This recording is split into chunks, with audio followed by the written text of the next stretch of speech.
This piece is called The White and Red Plum Blossoms.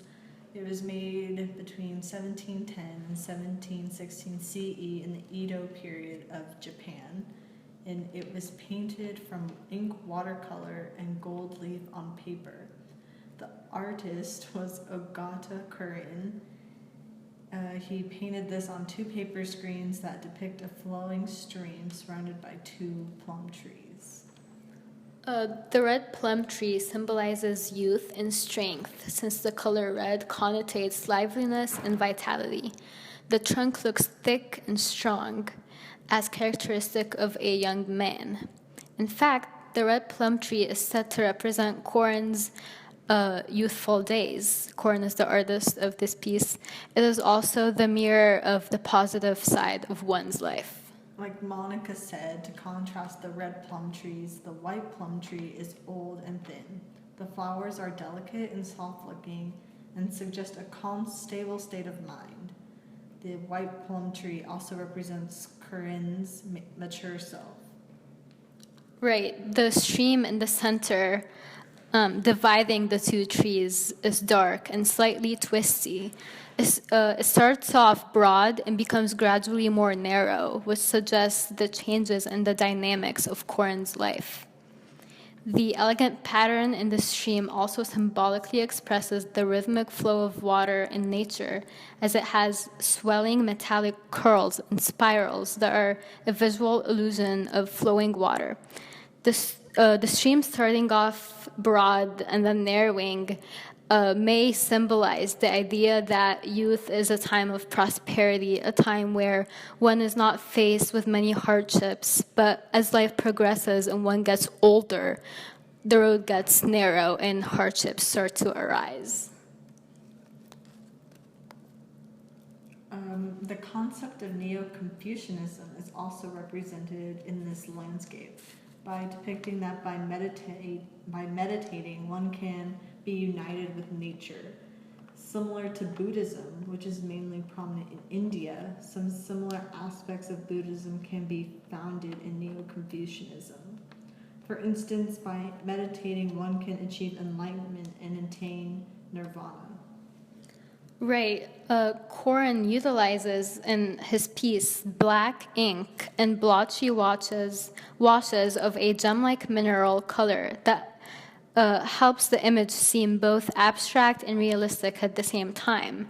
The tree trunks have no outline. They're simply made of blotches of color that makes them appear quite freeform. This technique Corin himself actually invented. It's called terashikomi, and it utilizes dilute washes of color blended while wet.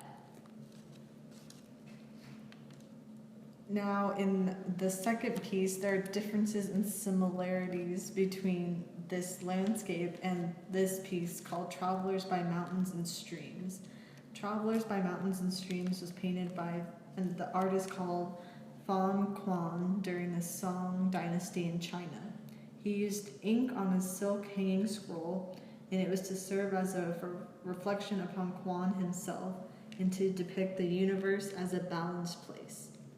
That's right. The iconography of this piece is quite similar to the iconography in White and Red Blossoms.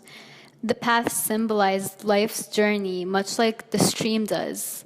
The boulders along the path that the mules are going on represent the obstacles in life, much like the broadening and the narrowing of the stream. Yes, as opposed to White and Red Plum Blossoms, this artwork was created with a more political intention. The great landscapes are said to represent the Song officials' political ideals of bringing order to China, and the magnitude of the issues is reflected upon the landscapes. Also, Quan included gaps between the images to have the viewer imagine themselves in the painting and have the viewers use the mind to jump from place to place in the painting. That's right. And the mountains at the time of the Song period were considered sacred, as they were viewed as a house of immortals. The artist wanted to express the search for truth in nature and the cosmic image of man's existence in a vast universe that can also be orderly. Yeah, in both pieces, They aim to glorify nature and its goodness by either having the detailed view of plums or trees or having mountains. The dynamics of nature and how it depicts one's life from young to old, whereas the mountains and the landscape symbolize the vastness in life. And in Travelers of Mountains and Streams, the artist's signature is made so small that it symbolizes the insignificance of humans in nature. That's right. And the cross-cultural connection for this piece is also similar to the one of White and Red Plum Blossoms, in that they both have Buddhist influence mixed with New Confucianism. Buddhism is, of course, a religion that originated in India and traveled to China and Japan through the Silk Road. The concept of oneness with nature, again, here is depicted in how the viewer is encouraged to retreat to mountains to meditate and refuge himself from the turmoils of life. Now, the artist's use of thick and thin contour strokes and on the ink wash was on the mountains, and items in the foreground were made smaller and were exaggerated compared to everything else in the background. This piece creates a sense of scale by having a foreground and a background, whereas in White and Red Plum Blossoms, everything was just on one scale. And the artist also created the central peak of one of the mountains to be conceived frontally to create a sense of depth.